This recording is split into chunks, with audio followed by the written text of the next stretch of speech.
Alhamdulillah, segala puja dan puji hanya milik Allah Subhanahu wa taala yang telah mempertemukan kita di masjid ini. Salawat dan salam kita aturkan kepada Nabi kita, Nabi besar Muhammad sallallahu alaihi wasallam. Dan kita masih melanjutkan kajian kita, masih membahas tanda-tanda dari tanda-tanda kiamat besar. Dan ini pertemuan terakhir. Nanti mungkin kita akan mengupas tema lain setelah tema ini selesai. Ma'asyiral muslimin yang dimuliakan Allah Subhanahu wa taala, saya ulas kembali bahwa tanda-tanda kiamat besar itu ada 10. Dan kalau muncul salah satunya, maka akan terus muncul berurutan sampai kiamat dibangkitkan. Yang pertama sudah kita bahas, khurujud dajjal, munculnya dajjal. Dan dajjallah fitnah yang paling besar sejak Allah ciptakan Adam sampai kiamat dibangkitkan. Kemudian yang kedua, turunnya Isa bin Maryam. Dan turunnya Isa bin Maryam adalah alamatus sa'ah atau alamat tanda-tanda kiamat besar yang kedua yang ditugaskan oleh Allah Azza wa Jalla untuk membunuh Dajjal. Kemudian yang ketiga, khuruj Ya'juj wa Ma'juj, keluarnya kaum dari dua kabilah Yafis ibnu Nuh, turunan Yafis putra Nuh alaihi salatu wassalam, yang disebut dengan Ya'juj wa Ma'juj. Dua kabilah besar yang jumlahnya tidak ada yang tahu kecuali Allah. Maka ini tiga tanda dari tanda-tanda kiamat besar. Kemudian tanda yang keempat, muncul gempa dari arah timur dengan gempa yang sangat besar. Kemudian tanda yang kelima, disusul gempa dari arah barat dengan gempa yang sangat besar. Kemudian yang keenam, gempa di Jazirah Arab yang disabdakan Nabi sallallahu alaihi wasallam, khasfun bil masyriq wa khasfun bil maghrib wa khasfun bi jaziratil arab. Akan terjadi gempa hebat dari arah timur yang menenggelamkan bukan satu desa, satu negara. Kemudian disusul dengan gempa dari arah barat juga sama. Dan yang terakhir, gempa di Jazirah Arab. Satu kota bisa hancur. Itu sudah berapa? Sudah 6 tanda-tanda kiamat besar. Kemudian setelah terjadi gempa dari arah timur, barat dan juga Jazirah Arab, yang ketujuh, muncul dukhan, asap yang sangat hitam yang menutupi langit. Dan siapapun yang menghirup asap ini dan dia kafir, maka dia akan merasakan sakit yang luar biasa sampai akan mengeluarkan darah dari lubang hidung, telinga dan juga matanya. Bahkan sebagian mereka mati. Tapi kalau yang menghirup seorang yang beriman hanya sebatas pilek saja. Kemudian setelah asap diangkat oleh Allah Azza wa Jalla, muncul tanda di mana tobat ditutup Allah Subhanahu wa taala. Muncul matahari dari arah terbenamnya, dari arah barat. Kalau sudah muncul matahari dari arah barat, maka la yanfa'u nafsun imanuha, tidak mungkin manfaat lagi iman seseorang. Doa sudah tidak diterima, tobat sudah ditutup, amalan soleh sudah tidak diangkat, percuma. Kemudian alamat yang keberapa? Yang kesembilan, khuruj ad-dabbah, munculnya binatang melata yang tugasnya menstempel mukmin dan kafir. Dan yang terakhir yang kita akan bahas malam ini, khurujun nar, keluarnya api dari arah Hijaz dan juga Aden Yaman yang akan menggiring manusia sampai ke tempat berkumpulnya di Syam. Ini 10 tanda dari tanda-tanda alamat kiamat besar. Kalau sudah muncul 10 tanda ini, maka bumi dan alam semesta akan dihancur-hancurkan Allah. Ma'asyiral muslimin yang dimuliakan Allah Azza wa Jalla, adapun keluarnya api dari arah Yaman Aden ada dalam riwayat Hijaz, dan itu sudah dibuktikan oleh NASA bahwa di bumi Aden Yaman itu memang banyak burkan di dalam perutnya itu. Dalam perut bumi Aden itu banyak burkan, artinya api yang sangat besar. Lah api ini diciptakan oleh Allah Subhanahu wa taala untuk menjadi tanda-tanda akhir dari tanda-tanda kiamat besar. Nanti api ini akan keluar dari perut bumi, kemudian akan membakar lautan, dan bermula dari Yaman, kemudian disusul di Hijaz. Hijaz itu Mekah dan Madinah, kemudian akan bersatu. Lah api ini tidak diciptakan membakar manusia, tapi dia membakar segala sesuatu yang disentuhnya. Kalau seandainya dia menyentuh pohon, maka terbakar pohon itu. Menyentuh rumah, terbakar rumah itu. Menyentuh gedung, terbakar gedung itu. Tapi manusia tidak akan terbakar, karena api ini hanya ditugaskan untuk menggiring saja. Jadi kalau kita diam, apinya juga diam. Kalau kita tidur, apinya diam. Tapi kalau kita jalan, apinya jalan. Dia hanya tugasnya menggiring saja. Jadi api ini nanti akan menggiring satu dunia dari ujung barat ke ujung timur, dari ujung selatan sampai ke utara, hanya menggiring manusia, mengumpulkan, diarahkan ke negeri Syam. Makanya Syam itu disebut Ardul Mahsyar namanya. Bumi tempat berkumpulnya manusia di akhir zaman. Lah tentu sebelum ada api yang menggiring ini, ada tanda-tanda kiamat kecil yang terselip di antara tanda-tanda kiamat besar. Pertama, robohnya Ka'bah, dan itu setelah tidak ada yang haji lagi dan tidak ada yang umrah saat wafatnya Isa bin Maryam, karena Isa itulah yang terakhir haji dan umrah bersama kaum muslimin. Maka ketika kemudian Ka'bah sudah tidak ditawafi lagi, tidak ada haji dan umrah, maka muncul pasukan dari negeri Ethiopia, negerinya Abraha, negerinya Habasyah, yang bernama Dzu Suwaiqataini. Orang yang bernama Dzu Suwaiqataini, orangnya tinggi, hitam, kemudian jalannya egan karena kakinya seperti busuk.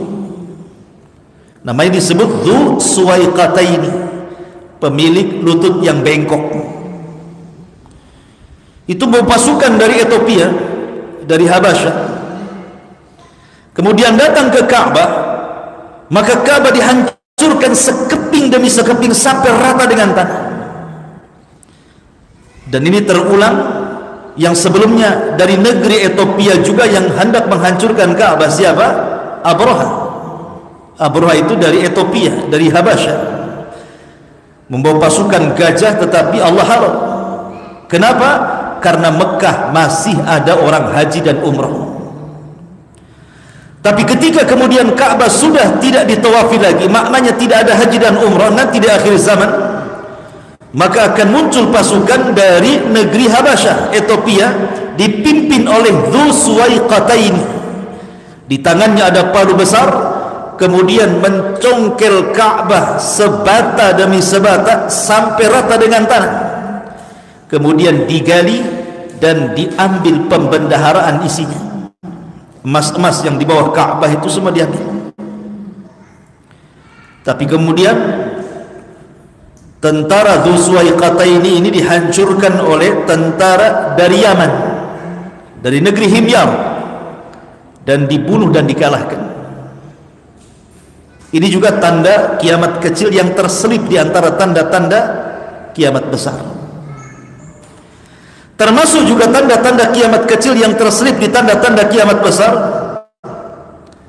adalah munculnya angin yang sangat dingin sekali. Dinginnya itu sampai kemudian mencabut arwah orang-orang yang beriman walaupun memiliki iman sebiji darah. Jadi angin ini akan masuk ke ketiak-ketiak orang-orang yang memiliki iman walaupun sebiji darah. Tidak ada yang tersisa, sehingga yang disisakan hanya orang-orang yang tidak ada iman lagi, hanya orang-orang kafir dan munafik. Dari situlah Nabi SAW bersabda, la taqumus sa'atu illa ala syiraril khalqi. Tidak tegak hari kiamat kecuali di atas orang yang paling buruk yang hidup di permukaan bumi, karena sudah tidak ada orang yang beriman. Ma'asyiral muslimin yang dimuliakan Allah Subhanahu wa taala, lah ketika itulah maka tanda-tanda kiamat yang terakhir, muncul api dari arah Adan Yaman dan menggiring manusia dari Hijaz terus sampai satu dunia dikumpulkan di Ardus Syam, di negeri Syam. Apa yang terjadi setelah manusia dikumpulkan di negeri Syam? Maka Allah Subhanahu wa taala perintahkan Israfil. Israfil ini sebelumnya tidak meletakkan sangkakalanya di mulutnya, dan baru meletakkan sangkakala di mulutnya itu ketika Nabi SAW diangkat menjadi Nabi dan Rasul. Jadi ketika Rasul diangkat jadi Nabi dan Rasul, mulailah moncongnya sangkakala itu diletakkan di mulut Israfil. Makanya Nabi SAW suatu ketika pernah tidak bisa tidur, tidak enak minum, tidak enak makan, gundah gulana, termenung, sehingga sahabat bertanya, "Ma sya'nuka ya Rasulullah? Ada apa dengan kau hai Rasul?" Maka Nabi SAW mengatakan, "Fa kaifa una?" Bagaimana aku bisa merasakan nikmat, kata Rasul. Fakaifa un'am wa sahibul qarni qad iltaqamal qarna. Sementara pemilik tiupan sangkakala itu sudah mulai meletakkan moncongnya di ujung mulutnya.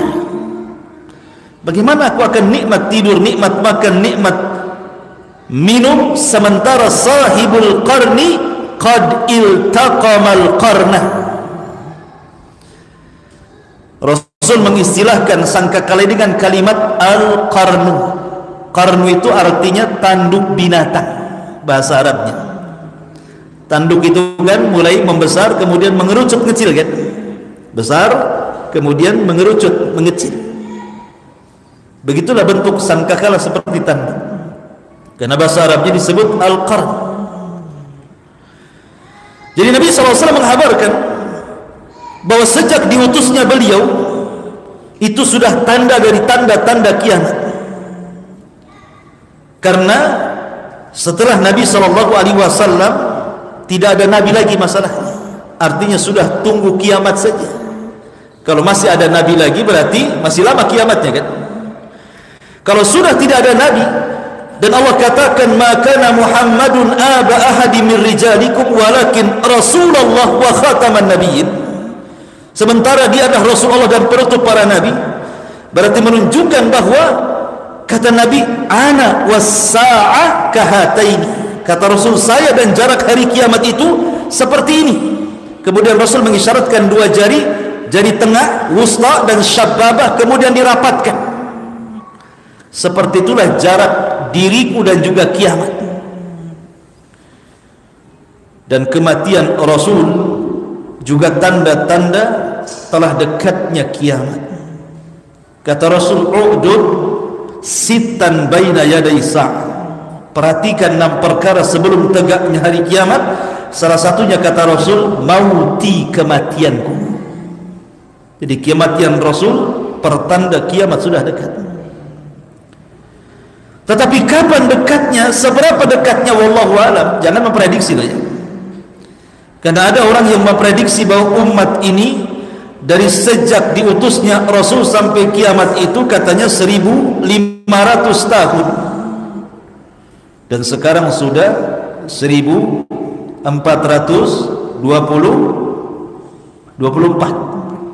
23, 43. Berarti sisa berapa itu? 7 tahun. 7 tahun lah. Kan 1443 kan? Berarti 1443 dari 15 dikurangi 1443 kan sisa 7 tahun. Hah? 7 tahun. Hah? 57. 57 tahun lagi. Mau kiamat kita. Dari mana ya Allah ya Rabb? Ya. Kok bisa memprediksi 1500 tahun? Ma'asyiral muslimin, kalau seandainya penetapan hari kiamat itu ada sesuatu yang sangat penting, tentu Nabi SAW tidak mungkin meninggalkan sebuah penjelasan di waktu yang sangat dihajatkan. La yajuz ta'khirul bayan fi waqtil hajah, kata para ulama. Tidak boleh mengakhirkan sebuah penjelasan padahal penjelasan itu sangat dihajatkan. Tetapi karena kiamat itu adalah rahasia Allah, Allah yang tahu. Sampai kepada Nabi dan malaikat Jibril saja tidak tahu. Ketika Jibril bertanya soal kapan kiamat, apa kata Rasul? Mal mas'ulu anha bi'a'lama minas sa'il. Orang yang ditanya tidak lebih paham dibandingkan orang yang bertanya. Maknanya saya dan engkau wahai Jibril tidak tahu kapan kiamat. Kalau sekelas Rasul tidak tahu kapan kiamat, kemudian sekelas Jibril tidak tahu kapan kiamat, tiba-tiba muncul seorang ustaz yang memegang kunci hari kiamat atau jadi panitia hari kiamat, memprediksi bahwa kiamat sudah ditentukan waktunya. Akalnya di mana? Kok dia bisa mendahulukan Allah, Rasul, bahkan para malaikat? Ma'asyiral muslimin yang dimuliakan Allah Azza wa Jalla. Makanya kenapa Allah rahasiakan kiamat itu? Karena ada hikmah. Ada hikmah di balik rahasia kenapa Allah tidak memberitakan kiamat itu. Kapan terjadinya? Hanya diberitahu waktunya saja. Fi sabihati yaumil jum'ah, di pagi hari yaumul jum'ah, itu saja. Kapan bulannya, kapan tahunnya, kapan tanggalnya, wallahu a'lam. Hanya disebutkan fi sabihati yaumil jum'ah, di waktu fajar di hari Jumat, itu saja. Makanya Jumat itu hari yang besar bagi kaum muslimin. Apa hikmah tidak diberitahukan? Supaya kita persiapan. Makanya ketika seorang badui datang kepada Nabi SAW, kemudian memaksa Rasul untuk memberitahu kapan kiamat. Ya Rasulullah, mata sa'ah. Rasul, kapan kiamat Rasul? Rasul tidak mau menjawab sampai 3 kali. Maka pertanyaan balik kata Rasul, wa ma'adad talaha. Kau dari tadi tanya kapan kiamat, kapan kiamat, apa yang kau siapkan? Nah, ini pertanyaannya. Apa yang kau siapkan untuk tegaknya kiamat itu? Apakah engkau bertanya soal kiamat, ingin menyaksikan bagaimana gedung-gedung dihancurkan, laut ditumpahkan, matahari ditabrakkan, bumi digoncangkan? Apa untuk melihat itu? Tetapi hari kiamat itu, hikmah dirahasiakannya adalah sabda Rasul, wa ma'adadta laha. Lalu apa yang kau siapkan? Jadi dirahasiakan itu untuk persiapan. Dan persiapan terbaik hanyalah takwa. Wa tazawwadu fa inna khaira zadi taqwa. Berbekalah kalian, karena sebekal-bekal terbaik adalah takwa. Melaksanakan perintah, menjauhi larangan, menikmati yang dihalalkan, menjauhi yang diharamkan. Itulah takwa. Ma'asyiral muslimin yang dimuliakan Allah Azza wa Jalla, ketika Israfil meniupkan sangkakalanya, terjadi khilaf para ulama berapa kali tiupan. Sebagian ulama mengatakan bahwa Israfil meniup sangkakala itu 3 kali nafakhat, 3 kali tiupan. Yang pertama tiupan kejutan, yang kedua tiupan kematian, yang ketiga tiupan kebangkitan. Ini satu pendapat.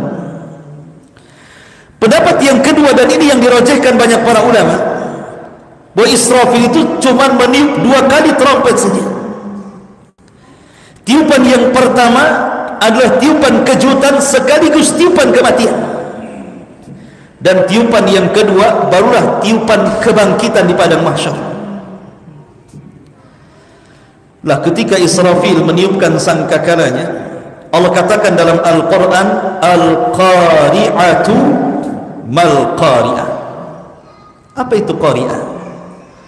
Qari'ah itu suara yang keluar dari moncong sangkakala yang ditiup Israfil. Dalam bahasa Arab itu Qari', suara yang mengetuk dengan keras itu disebut Qari'.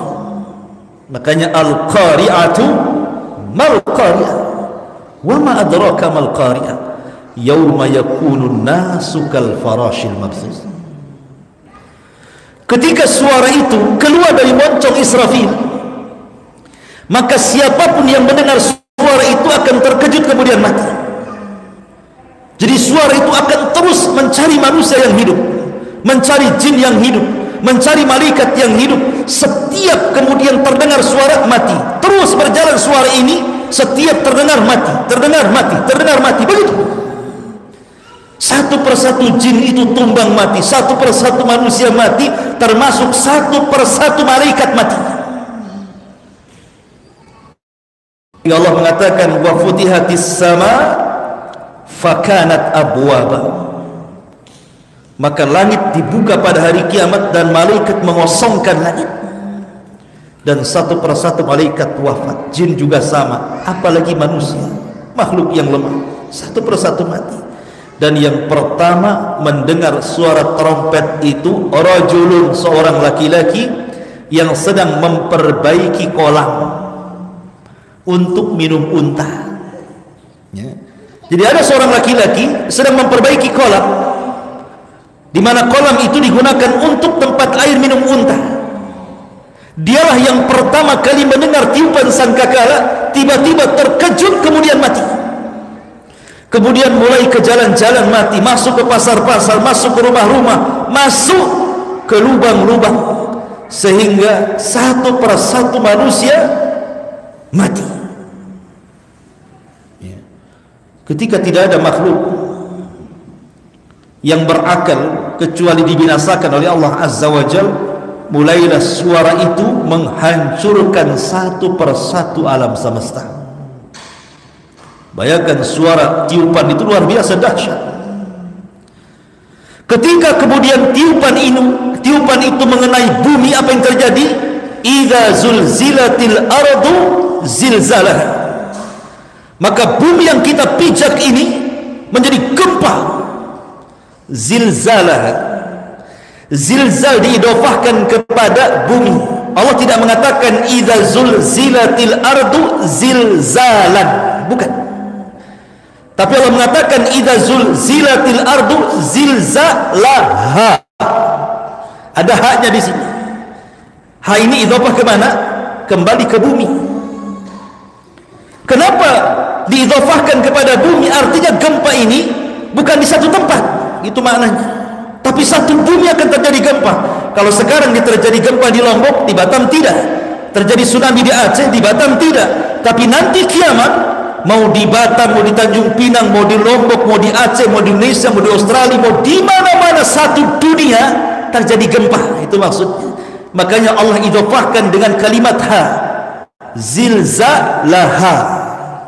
Dalam ilmu nahwu namanya mudhaf ilaih. Mudhaf ilaih. Jadi gempa diidhafahkan kepada bumi, jadi satu bumi gempa. Bayangkan ketika suara trompet mengenai bumi, gempa satu dunia.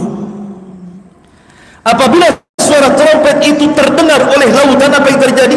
Wa idzal biharu fujirat, maka air yang di lautan itu tertumpah ke daratan. Anda bisa bayangkan sebagian kecil laut Aceh itu, ketika terjadi tsunami, tumpah air lautan ke daratan, berapa ratus ribu jiwa dalam hitungan detik mati. Tidak perlu jam, tidak perlu hari, tidak perlu minggu. Itu baru sebagian kecil laut Aceh saja. Gimana lautan satu dunia tertumpah ke daratan, sementara isi daripada lautan itu api yang membakar? Maka tidak ada yang selamat, ikhwan. Mau kemana lagi kita ini? Lihat dahsyatnya suara trompet itu. Dan apabila suara trompet itu memukul gunung-gunung, apa yang terjadi? Gunung itu pertama akan tercabut, karena gunung itu kan pasak. Allah mengatakan dalam Al-Quran, wal jibala autada, dan gunung-gunung itu jadikan pasak. Kalaulah tidak ada gunung, maka akan terjadi gempa yang disebut dengan vulkanik. Kenapa kemudian bumi ini menjadi stabil? Kita bisa berjalan tanpa ada lini. Ada gunung yang menjadi pasak bumi itu, makanya stabil bumi ini. Kita bisa berjalan tanpa harus goyang kiri kanan. Coba ada lini, sedikit saja lini gitu ya, kita ada goyang-goyangan itu ya kan? Karena ada gunung, itulah bumi stabil. Makanya Allah mengatakan wal jibalu autada, dan gunung itu jadikan pasak bumi. Ini pasak tercabut nih. Apabila pasak tercabut ini, kemudian gunung pun geser, kemudian keluar dari pasaknya, kemudian tiba-tiba gunung terbang ke atas, kemudian di langit diadu-adukan satu gunung dengan yang lainnya. Apa yang terjadi? Al-qari'atu mal-qari'ah wa ma adraka mal-qari'ah yawma yakunu nasu kal farashil mabthuth wa takunul jibalu kal ihnil manfush. Bayangkan Allah mengatakan gunung itu seperti kapas. Antum ambil kapas, taruh di kipas gitu kan, hambur-hambur kemana-mana ya. Jadi awalnya tercabut, kemudian tergeser, kemudian terangkat, kemudian diadukan, kemudian jadi pasir, balik lagi ke bumi. Suara trompet bisa menjadikan gunung seperti itu. Apabila suara trompet ini mengenai bintang-bintang yang ada di langit, apa yang terjadi? Wa idzal kawakibun tasarat, dan apabila bintang satu dengan yang lain itu ditabrak-tabrakan, satu planet dengan planet yang lain ditabrak-tabrakan, apa yang terjadi? Api di langit, api di bumi, api di lautan. Kira-kira siapa yang selamat? Nanti hari kiamat semua api. Jadi api di langit, api di bumi, api di lautan, api semuanya. Siapa yang bisa selamat dari kiamat? Ma'asyiral muslimin yang dimuliakan Allah Azza wa Jalla, dari sekian planet itu yang diselamatkan cuma dua, matahari dan bulan, tidak dihancurkan. Matahari dan bulan tidak dihancurkan. Matahari dan bulan ini tidak akan ketemu kan? Nggak akan ketemu matahari dan bulan itu, karena ketika matahari terbenam, bulan muncul. Kapan ketemunya? Ketemunya nanti pada hari kiamat. Matahari dan bulan itu akan dijadikan satu, ya, akan menyatu. Itu matahari dan bulan itu akan menyatu dan akan diletakkan nanti pada hari kebangkitan 1 mil di atas kepala. Dan itu disyaratkan dalam Al-Quran, wa jumi'asy syamsu wal qamar, ketika matahari digabungkan oleh Allah Azza wa Jalla dan diletakkan di atas kepala 1 mil. Anda bisa bayangkan, Allah Subhanahu wa Ta'ala sudah memberikan nikmat meletakkan matahari itu di porosnya. Artinya suhunya sudah diatur. Kalau seandainya ini matahari di poros nih, kemudian matahari dikeluarkan dari porosnya, didekatkan ke bumi, terbakar bumi. Kalau matahari dicabut dari porosnya, dijauhkan dari bumi, beku bumi. Tetapi Allah paskan itu, sehingga tidak menjauh dari bumi dan tidak beku, dan tidak mendekati bumi sehingga terbakar. Bayangkan Allah Subhanahu wa Ta'ala memberikan nikmat luar biasa matahari itu. Dan nanti pada hari kiamat matahari itu akan digabungkan dengan bulan, kemudian diletakkan di atas kepala. Gimana rasanya? Ya rasakan saja nanti. Ma'asyiral muslimin yang dimuliakan Allah Azza wa Jalla. Kemudian apa lagi yang terjadi? Apabila tiupan sangkakala terkena, makhluk-makhluk yang ada di langit, para malaikat satu persatu berjatuhan, tumbang, meninggal. Ketika itulah Allah Subhanahu wa taala genggam bumi dan Allah melipat langit seperti melipat kertas. Langit itu kayak kertas digulung-gulung gitu ya. Ya. Bayangkan kalau sudah langit digulung oleh Allah dan bumi dalam genggamannya, kemudian dihancur-hancurkan selama 40. Rasul tidak menyebutkan 40 hari. Rasul tidak menyebutkan 40 bulan. Rasul tidak menyebutkan 40 tahun. Kata Abu Hurairah radhiyallahu an, ketika Allah menghancur-hancurkan dari tiupan sangkakala pertama, kemudian sampai tiupan sangkakala kedua, itu jaraknya 40. Abu Hurairah ditanya, apakah 40 hari wahai Abu Hurairah? Kata Abu Hurairah, fa'abaitu, aku pun enggan menjawabnya. Apakah 40 bulan ya Abu Hurairah? Kata Abu Hurairah, fa'abaitu, aku pun enggan menjawabnya. Apakah 40 tahun? Fa'abaitu, aku pun enggan menjawabnya. Yang jelas jarak tiupan antara dua sangkakala itu saat Allah hancur-hancurkan bumi dan langit dan alam semesta itu 40. Tetapi kalau disebut angka biasanya terlama. Berapa? 40 tahun. Ya bisa 40 bulan, bisa 40 hari. Tapi biasanya kalau disebutkan angka diambil terlama. Berarti jaraknya 40 tahun.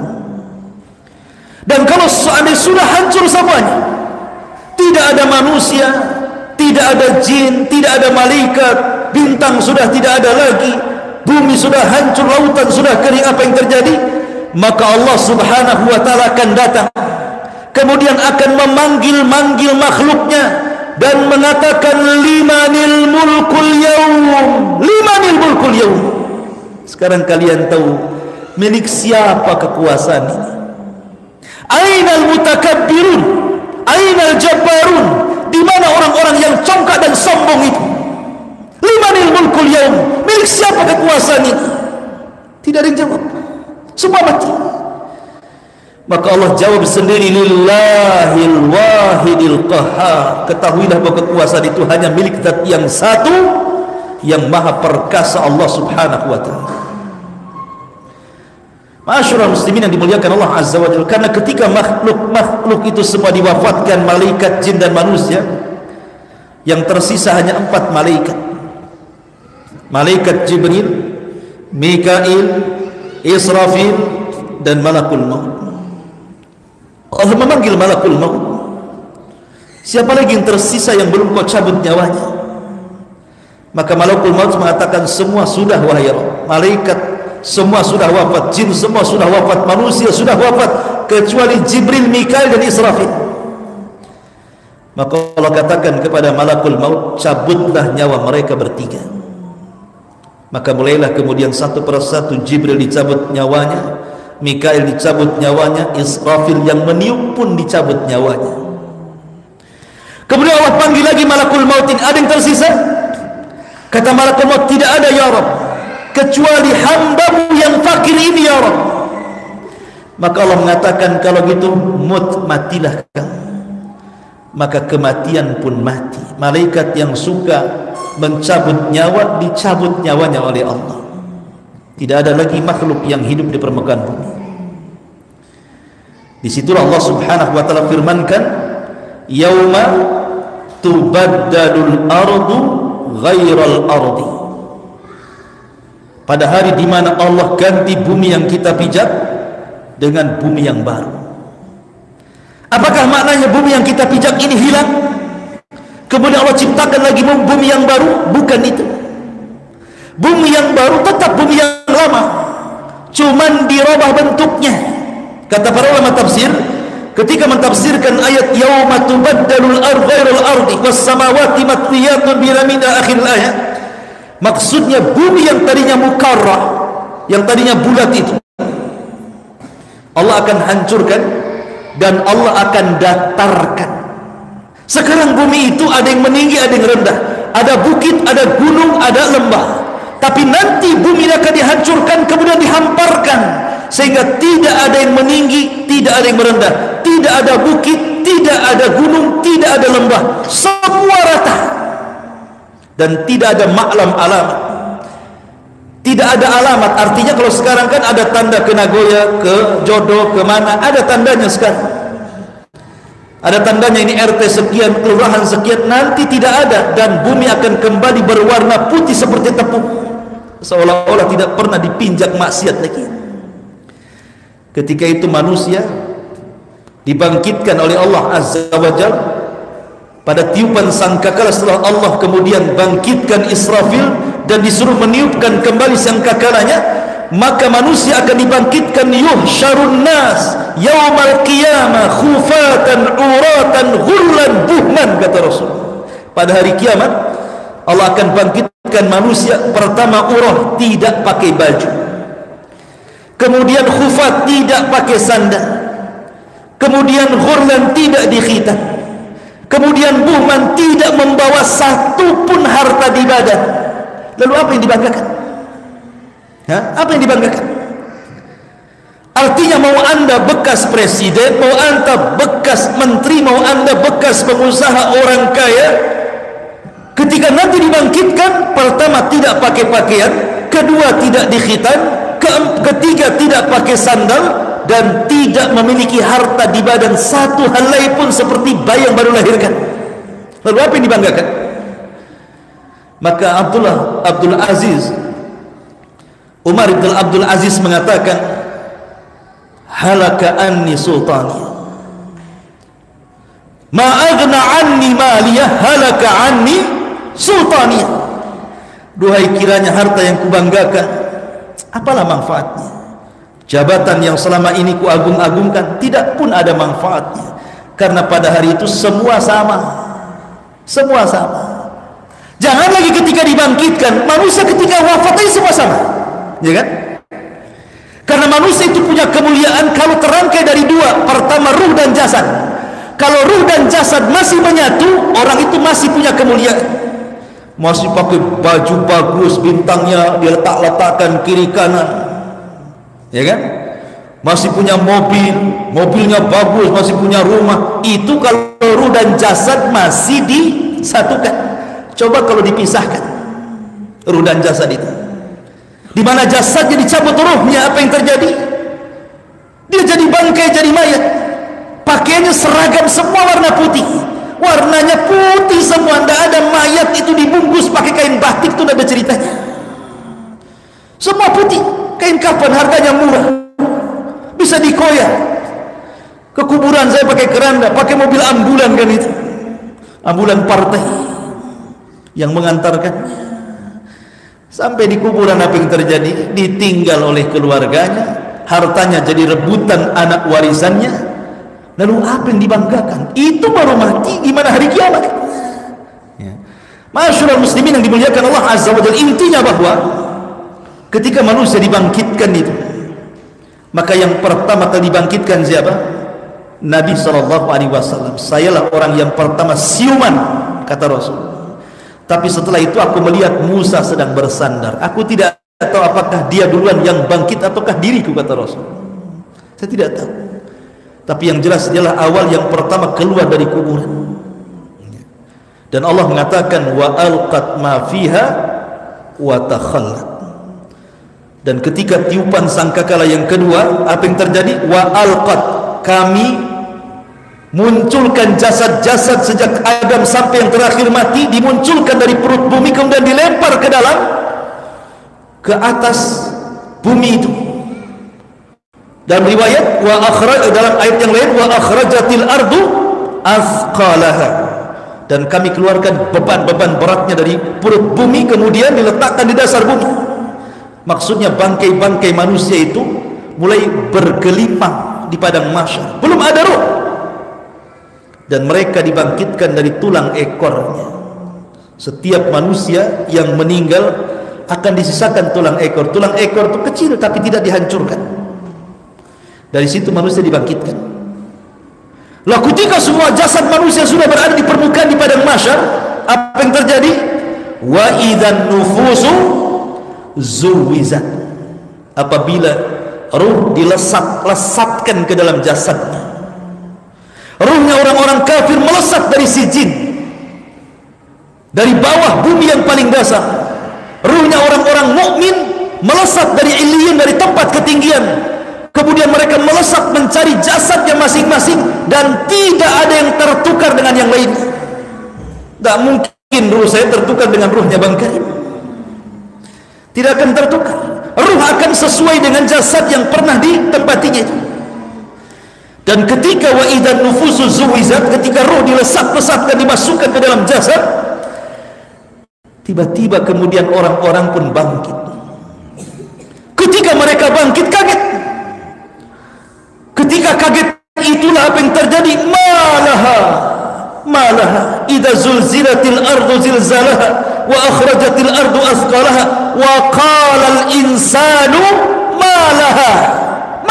Ada apa ini katanya. Dan dalam surah Yasin, ya wailana man ba'atsana min marqadina, celaka kami, siapa yang membangkitkan dari tidur-tidur kami. Kemudian mereka dijelaskan seperti kal jaradil muntashir. Dalam surah Al-Qari'ah, al-qari'atu mal qari'ah wa ma adraka mal qari'ah, yauma yakunun nasu kal farash. Maka manusia seolah-olah farash. Farash itu apa? Laron. Antum tahu laron? Kalau ada listrik, datang laron dari mana-mana, dari sawah, dari kebun itu, lihat cara terbang laron.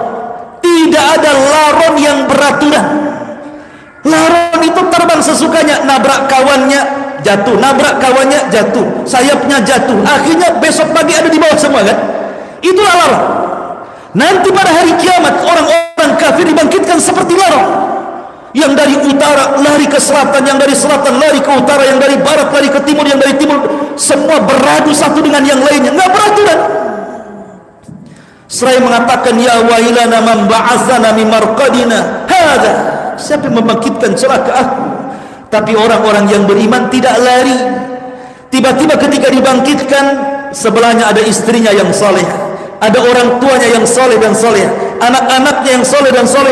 Ketika melihat orang kafir yang lari ke sana kemari, mereka mengatakan hadza ma wa'adar rahman wa sadaqal mursalun.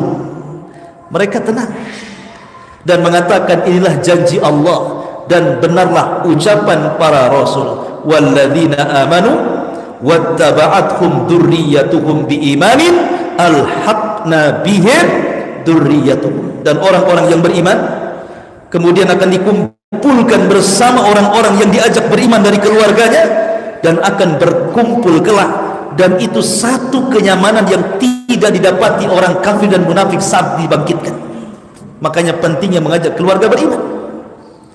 Karena kalau sudah kumpul itu ikhwan, tenang. Bahasa orang Jawa itu susah senang sing penting ngumpul katanya. Nah, ya orang Jawa ya. Kenapa? Senang. Kalau kumpul itu apa yang dimakan ya senang. Minimalnya ketika berkumpul dengan orang-orang yang beriman pada hari kiamat itu ada ketenangan orang-orang yang beriman itu. Tapi orang kafir itu kan yauma yafirul mar'u min akhi. Pertama dipisahkan dari saudaranya. Wa ummihi wa abi, dipisahkan dari ibu bapanya. Wa sahibatihi wa bani, dari anak-anaknya. Likulli imri'in minhum yauma idzin sya'nun yughni. Masing-masing orang sibuk. Sampai Aisyah radhiyallahu anha mengatakan, ya Rasulullah, kalau wanita dibangkitkan telanjang, mungkinkah orang memandang aurat yang lainnya? Ya Aisyah, kata Rasul, al-amru yawma idin asyad. Nanti hari kiamat itu perkaranya sangat keras, nggak mungkin orang sempat mandang aurat orang. Orang sudah sibuk menyelamatkan diri sendiri. Ma'asyiral muslimin yang dimuliakan, inilah terjadinya kiamat, maka berakhirlah silsilah hari kiamat. Insya Allah mungkin ke depannya kita akan mengkaji kitab sejarah ya. Ada namanya kitab Rahiqul Maktum. Itu sejarah singkat Nabi SAW dari lahir sampai wafat, sudah diterjemahkan. Nama kitabnya Rahiqul Makhtum, karya Al-Imam Al-Mubarakfuri. Kitab itu bagus sekali. Yang mudah-mudahan bisa kita selesaikan sirah Nabi dalam setahun, sehingga kita paham sejarah Nabi dari awal sampai akhir.